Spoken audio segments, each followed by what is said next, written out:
ఆదికాండం గురించి చెప్పుకుంటున్నాం కదండి. ఆదికాండము 22లో యోసేపు తన తండ్రి కుటుంబము ఐగుప్తులో నివసించుచున్నారు కదా. అయితే యోసేపు 110 సంవత్సరంలో బ్రతికిండండి. బ్రతికిన తర్వాత యోసేపు ఎఫ్రాయిము యొక్క 3వ తరము పిల్లల్ని చూసిండండి. తర్వాత మరి ఈయనకి 2 పిల్లలు కదండి. మనష్షే కుమారుడైన మాకీరు నాకు కుమారులు పుట్టి యోసేపు ఒడిలో అంటే పెద్ద కుమారుణ్ణి చూశాడు, అంతేగాని చిన్న కుమారుడు ఎఫ్రాయిముని మాత్రము ఎన్ని తరాలు చూశాడండి?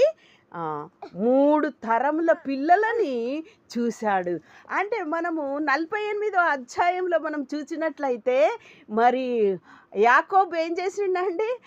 కుడి చేయి ఎఫ్రాయిము మీద, చిన్న కుమారుని మీద పెట్టినాడు. ఆయనకి ఇష్టమైంది, ఆయన ఫ్యూచర్